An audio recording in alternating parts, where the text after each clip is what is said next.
इनके concept chemistry में आप लोगों का वेलकम किया जाता है और आज पढ़ने जा रहे हैं कार्बनिक यौगिकों का वर्गीकरण, क्लासिफिकेशन ऑफ ऑर्गेनिक कंपाउंड का। तो यहाँ पे देखते हैं सबसे पहले कार्बनिक यौगिकों का वर्गीकरण किस प्रकार से किया जाता है। तो यहाँ पे जब आप देखेंगे तो कार्बनिक यौगिक बहुत अधिक संख्या में ज्ञात हैं। पहले वीडियो में बात की थी कि कार्बनिक यौगिक बहुत अधिक संख्या में हैं। इनके गुणों में भी अत्यधिक विविधता पाई जाती है। इन यौगिकों के अध्ययन को सुविधाजनक बनाने के लिए क्या किया गया, उद्देश्य से इनका वर्गीकरण किया गया है। कार्बनिक यौगिकों का वर्गीकरण उनकी संरचना एवं यौगिक में उपस्थित क्रियात्मक समूह के आधार पर किया गया है। तो क्रियात्मक समूह और कार्बनिक यौगिकों की संख्या और क्रियात्मक समूह, जैसे मान लीजिए OH है तो यहाँ पे ये कार्बनिक यौगिक और ये क्रियात्मक समूह, तो इनके आधार पर इनका क्या किया गया है, वर्गीकरण किया गया है। तो इनमें देखते हैं कि वर्गीकरण किस आधार पर किया गया है। तो एक तो यहाँ पे संरचना के आधार पर वर्गीकरण पहला, तो कार्बन परमाणु में श्रृंखलन का गुण पाया जाता है और श्रृंखलन के आधार पर ये क्या होते हैं, लंबी श्रृंखलाएं बनाते हैं। इस आधार पर कार्बनिक यौगिकों को क्या किया जाता है, वर्गीकरण किया जाएगा। तो यहाँ पे वर्गीकरण के लिए जो बात होगी, तो कार्बनिक यौगिक का वर्गीकरण कुछ इस प्रकार से किया जाता है, देखते हैं। देखिए कार्बनिक यौगिक का सबसे पहले वर्गीकरण जो होगा वहां पे, तो विवृत श्रृंखला, अचक्री या खुली श्रृंखला वाले यौगिक, मतलब यहाँ पे आपको ओपन चेन वाले जो क्या रहेंगे, ओपन चेन वाले रहेंगे। खुली श्रृंखला, विवृत मतलब होता है खुला या ओपन, तो ओपन श्रृंखला वाले यौगिक जिनमें क्या आएगा, आपका पेंटेन आएगा। पेंटेन मतलब 5 कार्बन वाला, H12 यहाँ पे रहेंगे। इसी तरीके से हेक्सेन मतलब यहाँ पे C6 और H जो आपका रहेगा 14 हो जाएंगे। इस तरीके से रहेंगे। तो ये हेक्सेन ये आते हैं इसमें खुली श्रृंखला वाले, मतलब इनकी श्रृंखलाएं क्या रहती है, खुली रहती है, कुछ इस प्रकार की। जैसे 5 कार्बन की बना दें आपको, तो ये 5 कार्बन हो गए इस तरीके से। और यहाँ पे क्या है, H3 H2 H2 H2 और H3, इस तरीके से ये आपको खुली श्रृंखला दिख रही है। तो ये क्या कहलाएगी, खुली श्रृंखला वाला। तो ये खुली श्रृंखला वाले यौगिक भी होते हैं। इसके अलावा क्या होते हैं यहाँ पे, खुली श्रृंखला के बाद क्या होते हैं इनमें, विवृत श्रृंखला। विवृत श्रृंखला मतलब चक्री यौगिक या बंद श्रृंखला वाले। चक्री मतलब यहाँ पे आपका ये हो गया, जहां से शुरू वहीं पे क्या हो जाएगा, बंद हो जाएगा। तो इनको क्या बोलते हैं, साइक्लिक संरचना बोलते हैं। तो ये साइक्लिक भी होते हैं, समृद्ध होते हैं और साइक्लिक होते हैं। या ये इस तरीके से यहाँ पे क्या होते हैं, श्रृंखला होती है। अब यहाँ पे यदि बात करें कि चक्री श्रृंखला वाले यौगिक क्या होते हैं, 2 प्रकार के होते हैं, समचक्री और कार्बचक्री यौगिक। तो ये समचक्री रहेंगे मतलब समान चक्र रहेंगे। तो और क्या रहेगा, एक होता है विषम चक्री। तो देखते हैं दोनों को एक एक करके देखते हैं। सबसे पहले समचक्री देखें। समचक्री में जो होगा, तो समचक्री में आपका आएगा एलिसाइक्लिक यौगिक। यहाँ पे क्या आएंगे आपके, एलिसाइक्लिक यौगिक, मतलब यहाँ पे जो आपका रहेगा, तो जैसे मान लीजिए ये साइक्लोब्यूटेन है, ये जो बना है आपका साइक्लोब्यूटेन। इसमें आप देख रहे हो कि यहाँ पे भी कार्बन, यहाँ पे कार्बन, सभी जगह पे क्या कार्बन रहेगा और यहाँ पे 2-2 H रहेंगे। तो ये क्या कहलाएगा, आपका चक्री यौगिक कहलाएगा। और समचक्री सभी जगह पे एक ही समान क्या है, कार्बन अटैच है, इसलिए क्या कराएंगे, इसको समचक्री कहेंगे। तो बन जाएगा। देखिए यहाँ पे उदाहरण पे आपको क्या दिया है, साइक्लोहेक्सेन दिया है। साइक्लोहेक्सेन की संरचना कुछ इस प्रकार की होगी। ये यहाँ पे ये 6 कार्बनिक श्रृंखला बन चुकी है और यहाँ पे सभी जगह पे क्या है, CH2 CH2 CH2 और CH2 CH2, सभी जगह पे क्या है, CH2 जुड़े हुए हैं। तो ये क्या कहलाएंगे, आपके समचक्री। सभी में देख रहे हैं समान चक्र में समान कार्बन और हाइड्रोजन की श्रृंखला है, तो ये क्या कहलाते हैं, समचक्री कहलाते हैं। दूसरी बात यदि करें आपका यहाँ पे, तो इसी में क्या आएगा आपका एरोमेटिक यौगिक। एरोमेटिक यौगिक मतलब यहाँ पे आप क्या करेंगे, जब एकांतर क्रम में क्या रहेगा, वहां पे डबल बॉन्ड रहे, जैसे मान लीजिए CH3 single bond, CH double bond, CH2, तो ये क्या कहलाते हैं, एकांतर क्रम, एक के बाद एक। तो ये ऐसे यौगिक क्या कहलाएंगे, एरोमेटिक यौगिक कहलाते हैं, इनको एरोमेटिक कहलाएंगे। या कि आप इसके बाद देखिएगा विषम चक्रीय यौगिक में एलिसाइक्लिक विषम चक्रीय यौगिक, इसमें आपका आएगा पिरिडीन। और विषम चक्रीय साइक्लिक यौगिक में यदि बात करें तो यहाँ पे जो होएगा आपका, देखिएगा यहाँ पे विषम चक्रीय यौगिक पे आपका आएगा बेंजीनाइट एरोमेटिक यौगिक, मतलब जिसमें बेंजीन रहेगा तो वो क्या कराएंगे, बेंजीनाइट एरोमेटिक यौगिक कहलाएंगे। बेंजीन मतलब बेंजीन वलय के साथ में जो रहेगा, इस तरीके से बेंजीन वलय होती है, तो वो क्या कराएंगे, वो यौगिक क्या करेंगे, बेंजीनाइट यौगिक कहलाएंगे। जैसे इसमें बेंजीन खुद आएगा और नेप्थलीन आएगा। नॉन बेंजीनाइट एरोमेटिक यौगिक मतलब इसमें एजुलीन आएगा, तो देख लीजिएगा एजुलीन, उनकी संरचना अभी अपन पढ़ेंगे जस्ट अपन थोड़ी देर बाद। फिर एरोमेटिक विषम चक्रीय यौगिक जिसमें आपका क्या आता है, पिरोल आता है और पिरिडीन आता है और थायोफीन आता है। चलिए अब एक एक करके इनको सबको पढ़ते हैं, एक एक करके इनको पढ़ते हैं। तो यहाँ पे क्या हो जाएगा, सबसे पहले जो अपन पहले पढ़े थे अचक्रीय या विषम विवृत श्रृंखला यौगिक, मतलब यहाँ पे ये जो रहेंगे आपके ओपन चेन वाले यौगिक रहेंगे। तो इसमें क्या होता है, कार्बन क्या होता है, सीधी श्रृंखला में होता है। चलिए उदाहरण से समझिए, उदाहरण से आप बेहतर समझोगे। तो इसमें देखिएगा, इसमें क्या है, कार्बन रहेगा, कार्बन सीधी श्रृंखला में रहेगा, ये आपको सीधी श्रृंखला में क्या दिया है, कार्बन दिया, इसीलिए इनको क्या बोलते हैं, ओपन चेन भी कहते हैं या खुली श्रृंखला वाले यौगिक, ओपन चेन कंपाउंड। तो यहाँ पे जैसे आप यहाँ पे देखिएगा, यहाँ पे दो कंपाउंड दिए हैं, एक पहला ये है और दूसरा ये है। तो ये आपके देखोगे यहाँ पे, तो ये एथेन दिया है, तो यहाँ पे दो कार्बन वाली श्रृंखला है, तो ये सीधी सीधी। यहाँ पे ये तीन कार्बन वाली है, ये प्रोपेन, तो सीधी खुली श्रृंखला है। यहाँ पे ये प्रोपीन का उदाहरण दिया है, डबल बॉन्डेड कार्बन आ चुका है, तो ये प्रोपीन। तो ये सभी यौगिक क्या है, सीधी श्रृंखला वाले यौगिक हैं, तो ये सीधी श्रृंखला वाले यौगिक कहलाते हैं। फिर इसके बाद एक बात करें तो शाखित श्रृंखला वाले, मतलब अब सीधी श्रृंखला तो है लेकिन यहाँ पे ओपन ही है, शाखा निकल आई तो शाखित श्रृंखला कहलाएंगी, ब्रांच वाली। तो यहाँ पे CH2 CH double bond CH2, तो इस तरीके से क्या हो जाएगी, ये शाखित श्रृंखला। यहाँ पे क्या जुड़ा है, मीथिल जुड़ा है, मीथिल जुड़ा है मतलब शाखित, लेकिन है क्या, खुली श्रृंखला ही है, ये शाखित श्रृंखला यौगिक। इसका जो IUPAC नाम है 2-मेथिल प्रोपीन है, इसका IUPAC है। तो ये दूसरे पे क्या जुड़ा है आपका, वहां पे मेथिल जुड़ा है दूसरे कार्बन में। तो ये इसके बाद यहाँ पे एक और दिया है, ये देखिए CH3 CH3 और यहाँ पे इसी कार्बन से का CH3 जुड़ा है, 2-मेथिल प्रोपेन, ये 2-मेथिल प्रोपेन, ये भी क्या है, ओपन श्रृंखला है। तो इसमें देखिए साइक्लिक कहीं भय ही नहीं, कहीं बंद होने की बात ही नहीं है श्रृंखला की, तो इसलिए ओपन श्रृंखला कहलाएगी। इसके बाद यदि बात करें आगे तो आपका समृद्ध श्रृंखला यौगिक,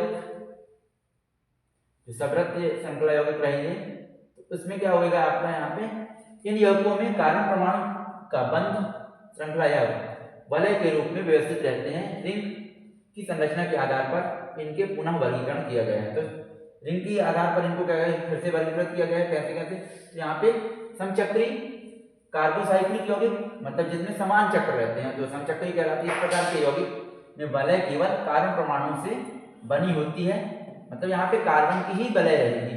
इन्हें दो वर्गों में बांटा गया है। पहले एलिसाइक्लिक यौगिक, एलिसाइक्लिक मतलब इनमें भी इनमें ऐसे चक्र रहेंगे कि ये चक्रीय यौगिक तथा ऐसे यौगिक 3 या उससे अधिक कार्बन परमाणु युक्त वलय होते हैं।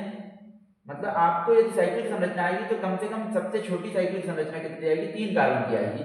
इनके गुण विपरीत श्रृंखला या एलिफैटिक यौगिक से मिलते जुलते होते हैं। इनकी संतृप्त तथा असंतृप्त दोनों प्रकार के होते हैं, ये संतृप्त भी हो सकते हैं और असंतृप्त भी हो सकते हैं। संतृप्त मतलब जहाँ पे सिंगल बॉन्ड रहता है वहां पे उनको क्या कहते हैं, संतृप्त कहेंगे, और जहाँ पे क्या होगा डबल बॉन्ड आ जाता है उसको असंतृप्त यौगिक कहते हैं।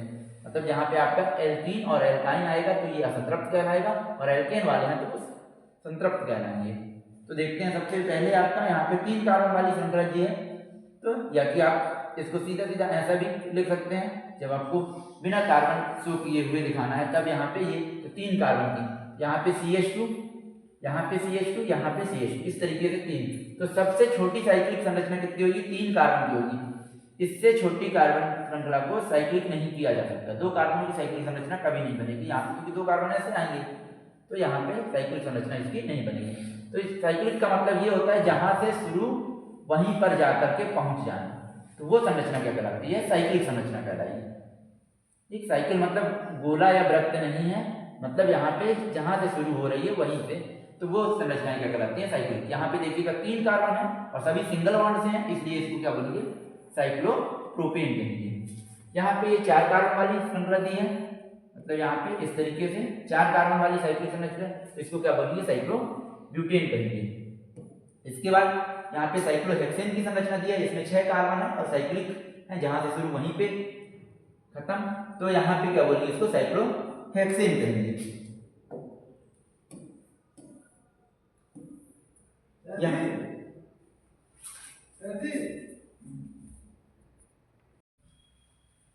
यहाँ पे देखिएगा, यहाँ पे जो आपका साइक्लिक संरचना है, साइक्लिक संरचना में यहाँ पे साइक्लोप्रोपीन आएगा, मतलब यहाँ पे डबल बॉन्ड आ गया। डबल बॉन्ड को क्या बोलते हैं? प्रोपीन कहेंगे। 3 अलग लगता है डबल बॉन्ड के लिए, तो यहाँ पे है तो 3 कार्बन ही, लेकिन बीच में क्या है? इसमें आ गया यहाँ पे डबल बॉन्ड आ गया, इसलिए इसको क्या बोलेंगे? साइक्लोप्रोपीन। इस तरीके से यहाँ पे 4 कार्बन है लेकिन यहाँ पे डबल बॉन्ड है, ये डबल बॉन्ड है तो इसको क्या बोलेंगे अपन? यहाँ पे साइक्लोब्यूटीन। इसके बाद यहाँ पे 5 कार्बन आपको दिख रहे हैं, 1 2 3 4 और 5, इसलिए इसको क्या बोलेंगे? साइक्लोपेंटीन। तो बन जाएगा ये। इसके बाद देखते हैं,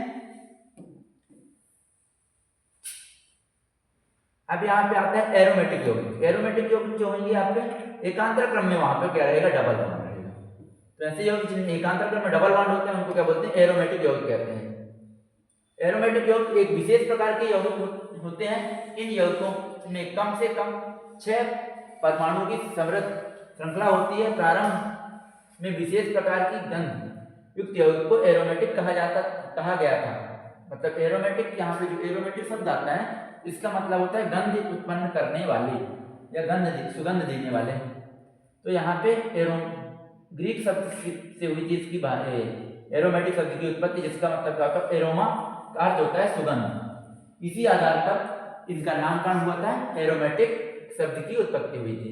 इस परिवार का जनक जो है तो सदस्य बेंजीन कहलाता है। इसका जनक सदस्य क्या है? बेंजीन ही है। इसी के बाकी व्युत्पन्न होते हैं। इन्हें 2 उपवर्गों में बांटा गया है। 2 उपवर्ग कौन से? एक तो बेंजीन युक्त वाले, तो बेंजीनाइट एरोमेटिक यौगिक। तो सबसे पहले बेंजीनाइट वाले देखते हैं। तो इन यौगिकों में कम से कम एक बेंजीन चक्र होता है, अर्थात 6 सदस्यीय कार्बन चक्र, जिसमें एकांतर क्रम में एकल व द्विबंध होते हैं। मतलब या कि आप ये कहें कि जिनमें क्या होता है? एकांतर क्रम में डबल बॉन्ड होते हैं या डबल बॉन्ड होते हैं, या कि एकांतर क्रम में सिंगल बॉन्ड होते हैं। बात एक ही है दोनों। देखिएगा यहाँ पे क्या है, आप ये कहें कि एकांतर क्रम में क्या है कि डबल बॉन्ड, मतलब एक के अंतर में, जैसे मान लीजिए यहाँ पे डबल बंद है, फिर यहाँ पे है, फिर यहाँ पे, एक एक छोड़ करके। या ये भी कह सकते हैं कि इनमें एकांतर क्रम में क्या होते हैं? सिंगल बंद होते हैं। जैसे यहाँ पे एक है, फिर एक यहाँ पे, फिर एक यहाँ पे। तो दोनों बातें एक ही हैं कि एकांतर क्रम में डबल बंद व सिंगल बंद होते हैं। तो देखिएगा, तो ये क्या कहलाएगा? आपका बेंजीन कहलाएगा। इसके बाद यहाँ पे यदि बेंजीन में क्या, बेंजीन का ही व्युत्पन्न है, यहाँ पे यदि OH जुड़ जाए डायरेक्ट बेंजीन रिंग से, तब उसको क्या कहेंगे? फिनॉल कहेंगे। और यदि बेंजीन रिंग के साथ कोई NH2 जुड़ जाता है तो सामान्य नाम में क्या बोलते हैं? इसी को एनिलीन बोलते हैं। और ये सभी क्या है? बेंजीन के व्युत्पन्न ही हैं। इसके बाद नेप्थलीन। यहाँ पे जो नेप्थलीन है, मतलब डबल बेंजीन को आपको क्या करना है? अटैच करना है। 2 बेंजीन अटैच कर देंगे, एक बेंजीन ये, पहला बेंजीन ये, दूसरा ये, 2 बेंजीन, तब उसको क्या बोलते हैं? उस संरचना को नेप्थलीन बोलते हैं। और एंथ्रासीन में क्या होता है? 3 बेंजीन आपस में जुड़ जाते हैं, तब उसको क्या कहते हैं? एंथ्रासीन कहते हैं। तो देख लीजिए इस तरीके से 3 बेंजीन आपस में अटैच है, तो ये कहलाता है एंथ्रासीन कहलाता है। इसके बाद नॉन बेंजीनाइट एरोमेटिक यौगिक, मतलब जिनमें क्या है? बेंजीन जैसे गुण नहीं रहेंगे। तो मतलब बेंजीन रहेगा लेकिन बेंजीन हो भी सकता है और नहीं भी हो सकता, दोनों बातें रहेंगी। तो वो क्या कहलाएंगे? नॉन बेंजीनाइट एरोमेटिक यौगिक कहलाएंगे। जैसे देखते हैं कुछ एरोमेटिक यौगिक में संरचनात्मक इकाई बेंजीनाइट प्रकार से भिन्न होती है, उन्हें नॉन बेंजीनाइट कहते हैं। देखिए यहाँ पे ये बेंजीन नहीं है बिल्कुल भी, यहाँ पे आपको पता है कि बेंजीन कैसा रहेगा। यहाँ पे बेंजीन जो आपका होता है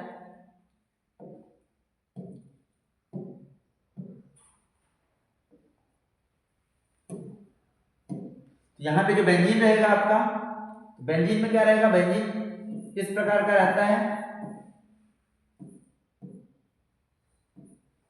लेकिन यहाँ पे क्या ये आपको बेंजीन जैसा नहीं दिख रहा है। यहाँ पे इसको प्रोपोलोन बोलते हैं और यहाँ पे कितने 1 2 3 4 5 और 6 कार्बन है, 6-7 कार्बन है यहाँ पे। तो इस तरीके से इसको क्या बोलते हैं, प्रोपोलोन कहते हैं। अब यहाँ पे यदि आप बात करें तो ये एजुलीन, यहाँ पे एक क्या है, ये पहला वाला क्या है, बेंजीन है। इसके बाद यहाँ ये दूसरी संरचना जुड़ी है, तो ये इस तरीके से इसको क्या बोलते हैं, यहाँ पे ये नॉन बेंजीनाइट यौगिक में आएंगे।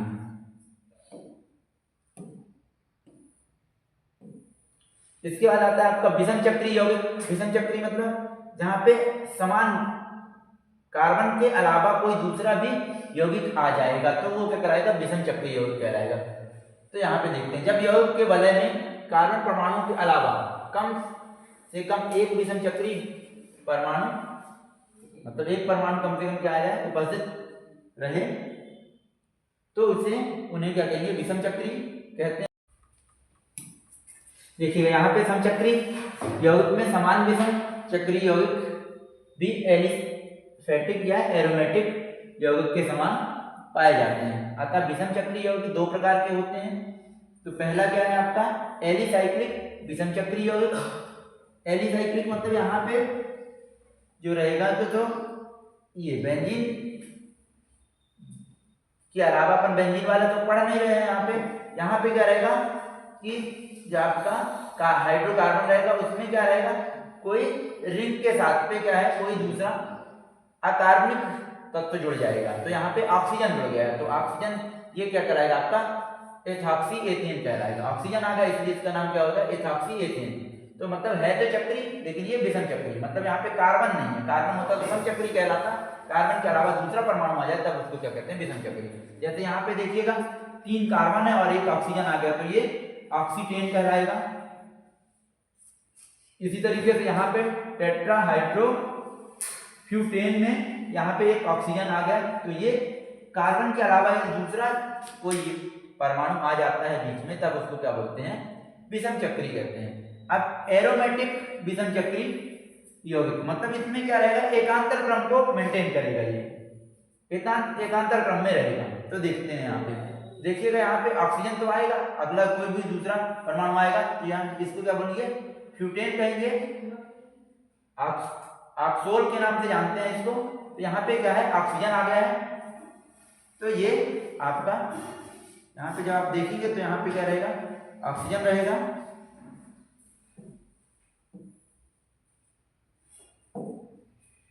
और इस वाले यौगिक में देखेंगे तो आप क्या है, थायोफिन थायोल जिसको कहते हैं, तो इसमें क्या है, सल्फर आ गया है। और यहाँ पे आप देख रहे हैं एकांतर क्रम में डबल बॉन्ड है, यहाँ पे है तो फिर यहाँ पे नहीं है, तो इस तरीके से क्या है, एकांतर क्रम में, तब उसको क्या बोलेंगे, एरोमेटिक यौगिक कहते हैं।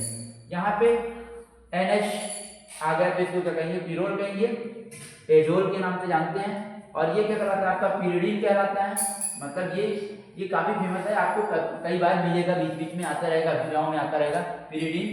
तो यहाँ पे N रहेगा, तो इस तरीके से। और इसको क्या बोलते हैं, एजीन के नाम से भी जानते हैं। तो ध्यान दीजिए, बेंजीन में ही जैसा ही रहेगा तो N आ जाएगा उसमें मध्य में। यहाँ पे क्या आपका आ जाएगा, N है, ये थोड़ा यहाँ पे नीचे लिख दिया, यहाँ पे लिखा होता है, ऐसे N रहेगा। तो एक बंद यहाँ से, एक बंद यहाँ से और एक बंद यहाँ से कवर हो रहा है। बेंजीन जैसा ही है, लेकिन यहाँ पे एरोमेटिक है ये।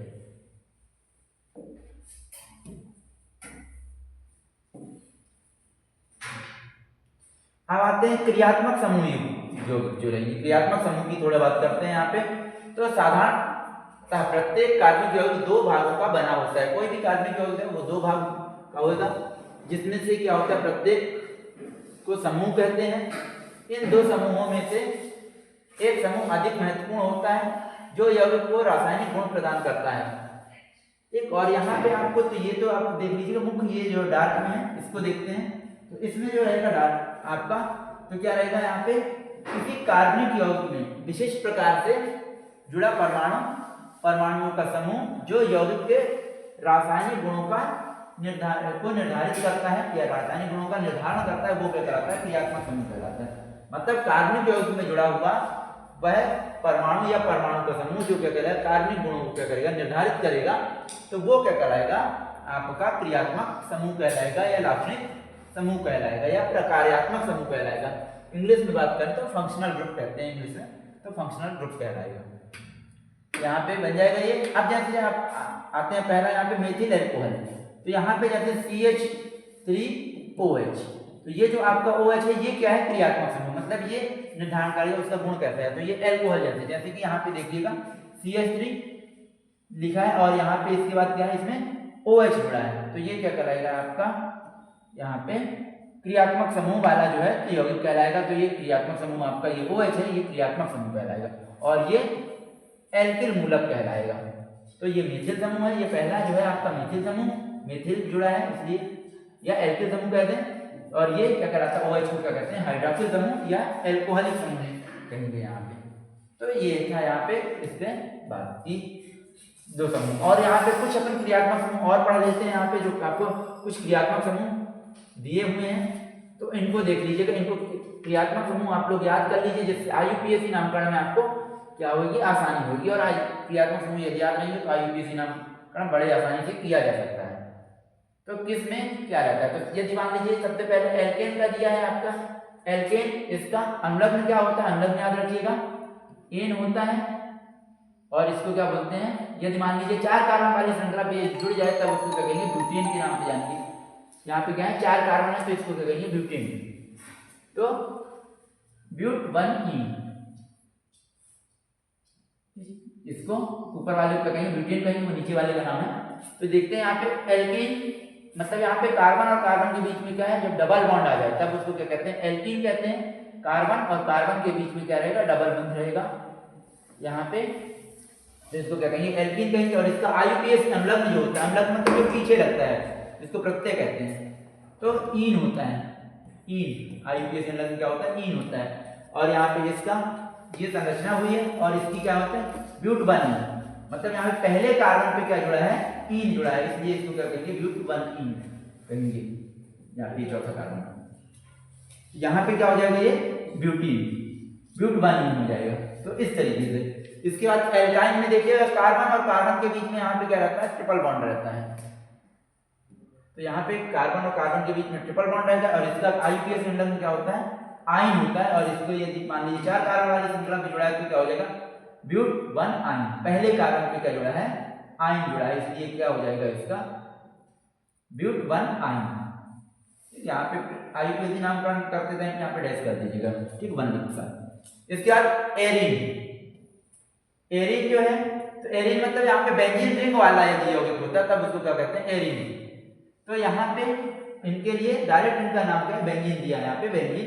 तो बेंजीन की संरचना इस प्रकार है, पहले भी अपन बात कर चुके हैं। इसके बाद यहाँ पे मुख्य क्रियात्मक समूह ये लोग आ रहे हैं, हैलाइड। हैलाइड मतलब X यदि जुड़ा रहे किसी ग्रुप के साथ में, यहाँ पे एल्किल मूलक के साथ में, तब उसको क्या कहते हैं, हैलाइड कहते हैं। और हैलाइड में आपके कौन कौन से आते हैं, तो हैलाइड में आपका आएगा फ्लोरीन, फ्लोरीन आएगा। इसके बाद यदि बात करें फ्लोरीन के बाद, फ्लोरीन हो गया, क्लोरीन हो गया, ब्रोमीन हो गया और आयोडीन हो गया। ये क्या होते हैं, ये 4 क्या कहलाते हैं, आपके हैलोजन कहलाते हैं। और इनका जो IUPAC पूर्व लग्न होता है वो हैलो होता है। और यदि अम्लग्न के रूप में यदि इनका उपयोग करना है तब इनका IUPAC अम्लग्न क्या होता है, इल होता है, इल हैलाइड, ठीक। वैसे अधिकतर ये क्या होते हैं, पूर्व लग्न के रूप में उपयोग किए जाते हैं, हैलो। यदि मान लीजिए यहाँ पे क्लोरीन होता, जैसे मान लीजिए यदि क्लोरीन होता तो क्लोरो कहते हैं, क्लोरो कहते हैं।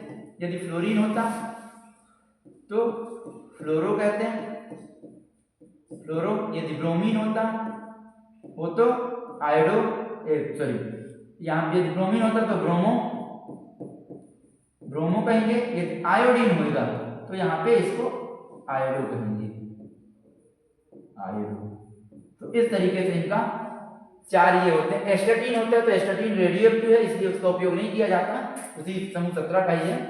तो यहाँ पे जैसे यहाँ पे नामकरण किया है, 4 कार्बन की श्रृंखला बनाया और इसके लास्ट क्या कर दिया है, यहाँ पे Br जोड़ दिया। तो जहाँ पे कोई ग्रुप जुड़ता है वहां से नंबरिंग चालू की जाती है आईयूपीएसी नामकरण में 1 और इसके बाद 2 यहाँ पे हो गए तो 2 और ये चौथा हो जाएगा, 2 3 यहाँ पे हो गए, 2 कार्बन यहाँ पे 2 लिखा है एक साथ, तो यहाँ पे 1 ब्रोमो ब्यूटेन। तो इस तरीके से इसका नामकरण हो जाएगा।